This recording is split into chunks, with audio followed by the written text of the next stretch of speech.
15-ші дәріс тақырып: адамның психологиялық күйі мен психофизиологиялық процестердің сот сараптамасы. Шешілетін сұрақтар: сот сарапшылық молекулалық генетикалық зерттеу.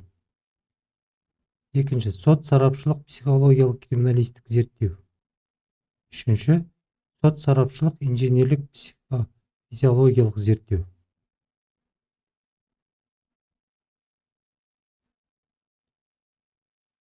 Бірінші сұрақ: сот сарапшылық молекулалық генетикалық зерттеу. Қазақстан Республикасы Әділет министрлігінің сот сараптамасы орталығындағы молекулалық генетикалық лабораториялық аналыққа қатысты даму мәселелері мен нәрестелерді ауыстыруға байланысты жағдайларды анықтау төңірегінде істер бойынша зерттеулер жүргізеді. Молекулалық генетикалық сараптамаға заттық дәлелдемелер сот медициналық биологиялық зерттеу жүргізілгеннен кейін алынады. Оның себебі сот медициналық сарапшы биологтар биологиялық шығу тегін белгілі бір топқа жататынын анықтай алады. Генотипоскопиялық сараптама молекулалық генетикалық лабораторияда жүргізілетін зерттеуге мынадай материалдар ұсыну керек: тиісті талаптарға сәйкес келтірілген іс бойынша өтетін барлық тұлғалардың қан үлгілері, оның ішінде жәбірленуші мен барлық күдіктілердің қан үлгілері бір мезгілде міндетті түрде жіберіледі. Екінші, сот сарапшылық психологиялық криминалистік зерттеу. Сот сарапшылық психологиялық криминалистік зерттеу көбінде халықтың денсаулығы мен адамгершілікке қарсы, сондай-ақ сот әділдігі мен жазаны орындау тәртібіне қарсы қылмыстар жөніндегі қылмыстық істер бойынша жүргізіледі. Сот психологиялық криминалистік сараптаманың тақырыбы: адамның психологиялық, психоэмоционалдық, интеллектуалды еркі күйін өзгерту мақсатында әртүрлі құралдармен оған әсер ету фактісіне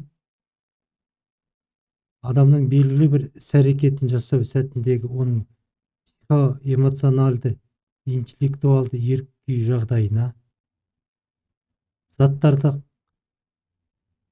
қаталдық пен зорлық-зомбылыққа табынудың насихаттайтын порнографиялық қатарына қатыстылық фактісін анықтаумен байланысты іс жағдаяттарына арнайы ғылыми білім негізінде анықтау болып табылады. Үшінші, сот сарапшылық инженерлік психологиялық зерттеу. Сот сарапшылық инженерлік психологиялық зерттеу жол көлік оқиғалары туралы қылмыстық және әкімшілік істер бойынша жүргізіледі. Сот сарапшылық инженерлік психологиялық сараптаманың тақырыбы: тікелей жол көлік оқиға алдындағы және жол көлік оқиға жасау сәттегі ситуациядағы жүргізушінің қызметінің ерекшеліктерін, оның ішінде жол көлік оқиғасымен себептік байланысы бар жүргізушінің міндеттері, себептері, әрекеттері мен операциялары, сондай-ақ олардың жалпы психофизиологиялық заңдылықтарға сәйкестілігі, зерттеу жүргізу сәтіндегі жүргізушінің көзбен көріп қабылдау мен реакциясының жекелеген ерекшеліктері анықталады. Сот психологиялық физиологиялық зерттеу.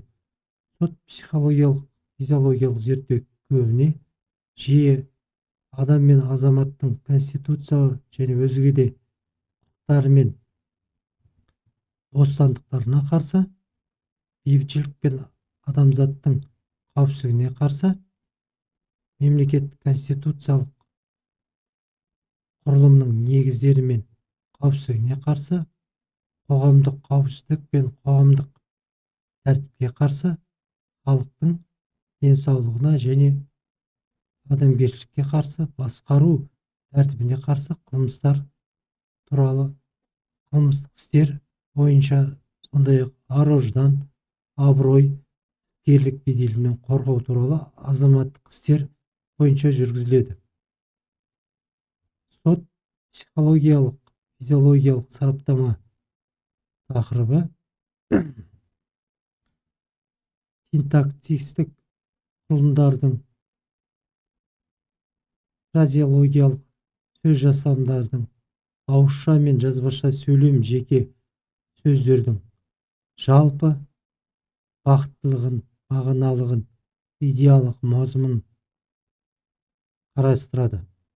Ауызша мен жазбаша сөйлем орындарының авторларын жеке ұстанымын жеткізу жалпы түсініктілігін, сондай-ақ халықтың әртүрлі топтардың оның мазмұнын түсіну біржақтылығын, жазбаша мен ауызша сөйлеуде нормативті емес лексика сөйлемдерінің, сондай-ақ нақты адамның беделін түсіру немесе тіл тигізу мүмкін өзге де сөйлемдердің болуын, жазбаша мен немесе адамның көңіл күйі, ерік аясына әсер етудің психологиялық аспектісін, адамның күйін, пікірін пайымдауына, мінез-құлқына әсер ету қабілетін, ақпаратты баяндау стилін, манерін анықтаумен байланысты іс жағдаяттарына арнайы ғылыми білім негізде анықтау болып табылады.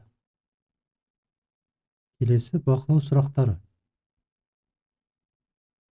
Сот психологиялық, физиологиялық сараптаманың тікелей объектілерін атаңыз. Сараптаманы шешуіне қойылатын мүмкін сұрақтардың ауқымы қандай? Үшінші, сот психологиялық криминалистік сараптаманың объектілерін атаңыз. Назарларыңызға рахмет.